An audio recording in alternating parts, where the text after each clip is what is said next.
BP को छोरा म होइन।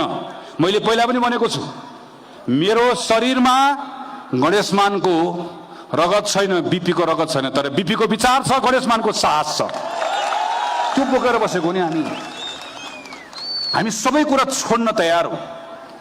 हामी नेपाली कांग्रेस पार्टीलाई ठिक ठाउँमा उभ्याउनका निम्ति तल कति रमाइलो हुन्छ तपाईहरुसँग बसेर यत्रो बेर माथि बस्नु पर्यो।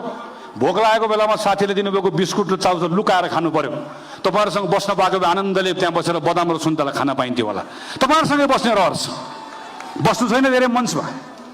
त्यो लोभले होइन, त्यो जिम्मेवारीको कारणले गर्दा आज तपाईहरुलाई बोलाएर यो ठाउँमा आइपुगेका छौं। यो जिम्मेवारी पूरा गर्न चाहन्छौं। नेपाली कांग्रेसले यो महाधिवेशनबाट अघि महामन्त्री विश्वप्रकाश शर्माले भन्नुभएको जस्तै देशलाई एकपटक भरोसा दिन चाहन्छौं।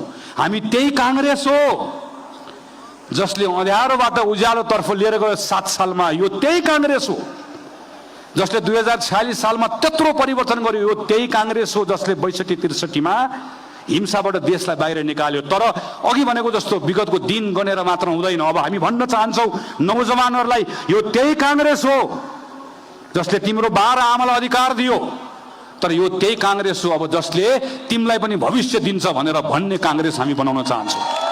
त्यो विश्वास दिलाउन चाहन्छौं, त्यो सम्बन्ध फेरि गाँच्न चाहन्छौं। त्यसका निम्ति पार्टीको अधिवेशनमा आएर त्यसको लागि समीक्षा गर्न चाहन्छौं। त्यसैले म आदरणीय महाधिवेशन प्रतिनिधि साथीहरूलाई अन्त्यमा आग्रह गर्छु, भोलिको समय छ, ठण्डा दिमागले सोचौं। तपाईहरुले जे निर्णय गर्नुहुन्छ त्यो निर्णयलाई स्वीकार गरेर जाने हो। म पार्टीका नेताहरू भोलिको कार्यक्रममा आउनुहुन्छ भन्ने अपेक्षा पनि राख्छु, तर आउने नआउने उहाँहरूको मर्जी, निर्णय गर्ने तपाईहरुको मर्जी, तपाईहरुले गर्ने हो। तपाईहरुले गरेको निर्णयलाई मान्ने हो। हाम्रा सन्दर्भको बारेमा धेरै चिन्ता नगर्नुस्। कहिलेकाहीँ युद्ध जित्नको लागि लडाई हार्न पनि तयार हुनुपर्छ। लडाई हार्नुपर्छ, तयार छौं। कहिलेकाहीँ ज्वालालाई जागृत राखिराख्नका निम्ति आफू डढ्न पनि तयार हुनुपर्छ, डढ्न पनि तयार छौं। के को लागि? पार्टीलाई ठिक ठाउँमा उभ्याउनको लागि, नेपाली कांग्रेसलाई ठिक ठाउँमा उभ्याउनको लागि। किन? नेपाली कांग्रेस ठिक ठाउँमा उभिँदाखेरि बल्ल नेपाली कांग्रेसले यो देशप्रतिको आफ्नो जिम्मेवारी पूरा गर्न सक्छ। हाम्रो लागि देश सबैभन्दा ठूलो कुरा हो। हाम्रो लागि यो देशका नागरिक सबैभन्दा ठूलो कुरा हो। त्यो नागरिकको त्यो भावना, त्यसलाई सम्बोधन गर्नका लागि हाम्रो पार्टी नेपाली कांग्रेस पार्टीलाई ठिक ठाउँमा उभ्याउनका निम्ति यत्रो जोखिम मोलेर देशभरिका साथीहरू आउनु भएको छ। यो अवसर पनि हो, यो हाम्रो निम्ति ठूलो एउटा चुनौती पनि हो।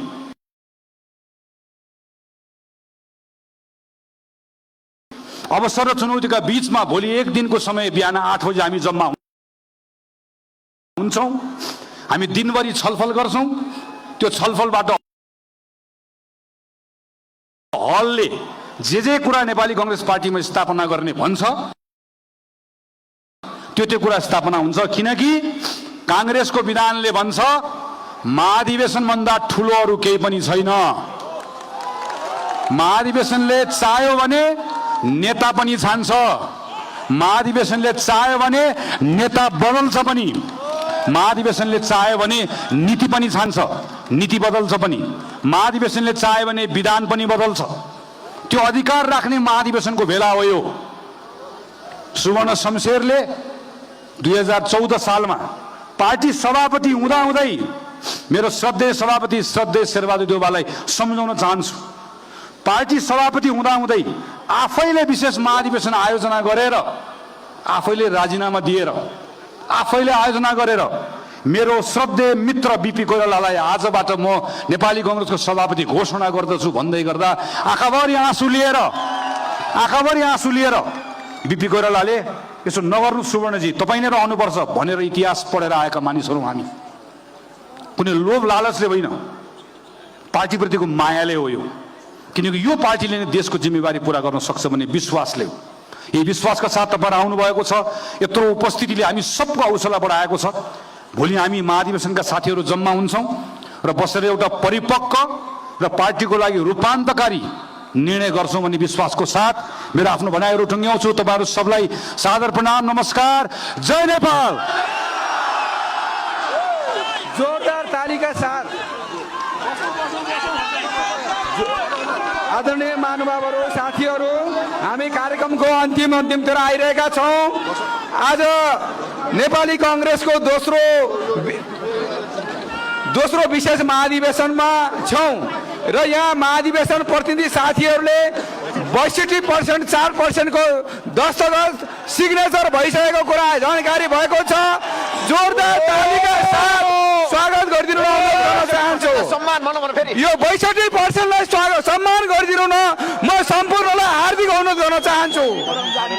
बढ्ने क्रम जारी छ र यहाँले भर्खरै मात्रै हाम्रो निवर्तमान सांसद हुनुहुन्छ राजेन्द्र बजगाईजी आइपुग्नु भएको छ। त्यसै गरी भरत खड्का हाम्रो संविधान सभा सदस्य हुनुहुन्छ। अब अन्तिममा यो अब यो सभा अध्यक्षजीको 2 मिनट सुनेर गइदिनु होला।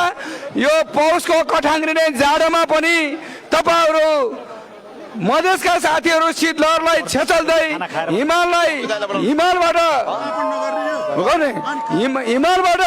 आज छिचल्दै आइपुग्नु भएका सम्पूर्णलाई अब यसपछि यो कार्यक्रम सकिएपछि खानामा जानु होला र यो कार्यक्रमलाई विधिवत रूपमा उद्घाटन सत्रलाई विधिवत रूपमा समापन गरिदिनु हुन नेपाली कांग्रेस काठमाडौँका सभापति आदरणीय सबोज कृष्ण बानियाज्यूलाई हार्दिक अनुरोध गर्दै म तपाईहरु माझबाट बिदा हुन चाहन्छु।